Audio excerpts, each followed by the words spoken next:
আমাদের বারাকা উপজেলার সহকারী কমিশনার ভূমি এবং ভারপ্রাপ্ত উপজেলা নির্বাহী অফিসার আমাদের মাঝে উপস্থিত আছেন। আজকে যার প্রোগ্রাম দুর্যোগ ব্যবস্থাপনার কর্ণধার উপজেলা প্রকল্প বাস্তবায়ন কর্মকর্তা, উপজেলার বিভিন্ন দপ্তরের কর্মকর্তাবৃন্দ, জনপ্রতিনিধিবৃন্দ, প্রেস ক্লাবের সভাপতি, সাধারণ সম্পাদক সহ সাংবাদিকবৃন্দ, এনজিও প্রতিনিধিবৃন্দ, থানার প্রতিনিধি, ফায়ার সার্ভিসের প্রতিনিধি এবং শিক্ষা প্রতিষ্ঠানের সম্মানিত শিক্ষক এবং শিক্ষার্থীবৃন্দ এবং সুধীবৃন্দ, আসসালামু আলাইকুম। একটু আগে আমরা একটা চমৎকার অগ্নি নির্বাপক নাকি বলে এটাকে মহড়া দেখলাম। এই মহড়া থেকে বেশ কয়েকটা মেসেজ আমার মনে হয় যে আছে। সেটা হচ্ছে আমরা অগ্নি আগুন নিবানোর জন্য আমরা প্রথমে হচ্ছে ফায়ার সার্ভিসে কল দিয়েছি। এটা ওনাদের একটা নাম্বার আছে যেটা আমাদের ফায়ার সার্ভিসের প্রতিনিধি বলেছে, এটা অন্যতম একটা বিষয়।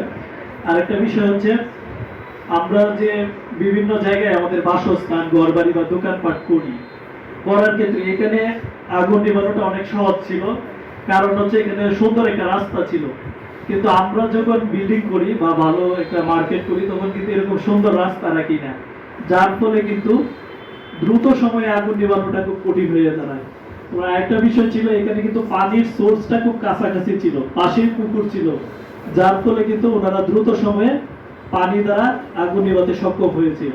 আমাদের আশেপাশে কিন্তু প্রচুর জলাশয় আছে, কিন্তু আমরা এগুলি না রেখে আমাদের নিজেদের উদ্দেশ্য হাসিল করার জন্য আমরা কিন্তু ভরাট করে ফেলি। এটা ভরাট করার ফলে কিন্তু আমাদের যে বিভিন্ন ধরনের অগ্নি নির্বাপক যদি কোনো সমস্যা হয় এগুলি কিন্তু আমরা সহজে সলভ করতে পারি না। এখানে কিন্তু বেশ কয়েকটা মেসেজ ছিল। এখানে যারা শিক্ষার্থী এবং অন্যান্য সুদীবৃন্দ আছে, আপনারা এখান থেকে শিক্ষা নিয়ে আপনারা যখন কোনো বিল্ডিং বা স্থাপনা করবেন তখন এই বিষয়গুলি খেয়াল রাখবেন। পাশাপাশি বারহাট্টা আসার পরে আমি দেখেছি প্রচুর পরিমাণে মানুষ হচ্ছে বজ্রপাতে মারা যায়। কিছুদিন আগেও আসমা ইউনিয়নের গাভারদাতে একটা ছেলে বজ্রপাতে মারা যাচ্ছে। ওই দিন বৃষ্টি ছিল এবং বজ্রপাতও ছিল, কিন্তু ওই ছেলেটা সকাল 6টার দিকে বের হয়েছিল। ওর বয়স 7 বা 8 বছর বয়স, কিন্তু সে যদি সচেতন থাকতো তাহলে এই দুর্ঘটনা হয়তো বা হতো না। তো যে কোনো দুর্যোগ প্রশমনের জন্য সচেতনতা খুবই গুরুত্বপূর্ণ। আজকে 30 সেকেন্ডের ভিতরে আমরা কবর পর সাথে সাথে আমরা চলে যাই। আমি কখনো এই মহড়া এখানে প্রথম, আমার আর কখনো মহড়া করা হয় নাই।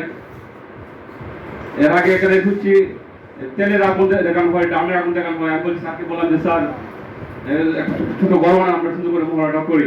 এবং স্যারের আমার কথা রাখছে, রাখার পরে আমরা সুন্দরভাবে মহড়া যতটুকু আমাদের সাহায্য ছিল, আমাদের সাহায্য মতো ব্যবস্থা করছি। এখানে আমরা আগুন নিভাইছি এবং সম্পূর্ণ আগুন নির্বাপন করছি। আমাদের উদ্দেশ্য হয়েছে আমরা যাতে ক্ষয়ক্ষতি কমে আনা হয়, সেই চেষ্টায় আমরা করি। আমাদের ফায়ার সার্ভিস হটলাইন নাম্বারটা আপনাদের সবার কাছে অনুরোধ, সবাই মনে রাখবেন 102। এই নাম্বারটা এখানে আসার উদ্দেশ্য হয়েছে, আমার বড় স্যার বলে দিচ্ছে যে ঢাকার যে উপপরিচালক ছিল উনি বলছে যে হটলাইনটা আমাদেরকে সবাইকে দেওয়ার জন্য। এটাই আমাদের মূল লক্ষ্য আর কি। 012 আমাদের হটলাইন, এটা সবাই আপনাদের মোবাইল সেভ করে রাখবেন। ওটা যে কোনো মোকাবেলায়, দুর্যোগ মোকাবেলায় আমাদেরকে ফোন দেবেন, আমরা চলে আসবো। আর আমি বেশি সময় নষ্ট করতে থাকি না, এখানেই আমার আসসালামু আলাইকুম। মন্ডল রাফি, আমি কাজ করছি সিআইএস অর্থাৎ কমিউনিটি ইনিশিয়েটিভ সোসাইটি নামক একটা এনজিওতে। আমরা মূলত কাজ করি দুর্যোগ ব্যবস্থাপনা এবং প্রাথমিক স্বাস্থ্য সেবা নিয়ে। দুর্যোগ ব্যবস্থাপনা এবং সচেতনতা কর্মসূচি আছে। তাছাড়া আমরা সরাসরি কমিউনিটি এঙ্গেজ, আমরা মানুষের বাড়ি বাড়ি গিয়ে ডোর টু ডোর আমরা সেবা প্রদান করি, দুর্যোগ সম্পর্কে সচেতন করি এবং স্বাস্থ্য সংক্রান্ত বিষয়ের মধ্যে আমরা বিপি এবং আরবিএস হচ্ছে সম্পূর্ণ বিনামূল্যে মানুষের বাড়ি বাড়ি গিয়ে চেক করি। সেই ক্ষেত্রে যদি কারো বিপি কম বেশি পাওয়া যায় তাহলে তাদেরকে আমরা স্বাস্থ্য কেন্দ্রে যাওয়ার পরামর্শ দিই। এবং আমাদের সেন্টারটা একটা প্রাইমারি হেলথ সেন্টার। আমাদের সেন্টারটা হচ্ছে অতীতপুর বাজার পার হয়ে সমিলের অপোজিটে। আমাদের সেন্টারটা একটা প্রাইমারি হেলথ সেন্টার। এখানে আমরা যে প্রাথমিক স্বাস্থ্য সেবাটা দিই এটা সম্পূর্ণ আমাদের প্রতিষ্ঠানের অর্থায়নে।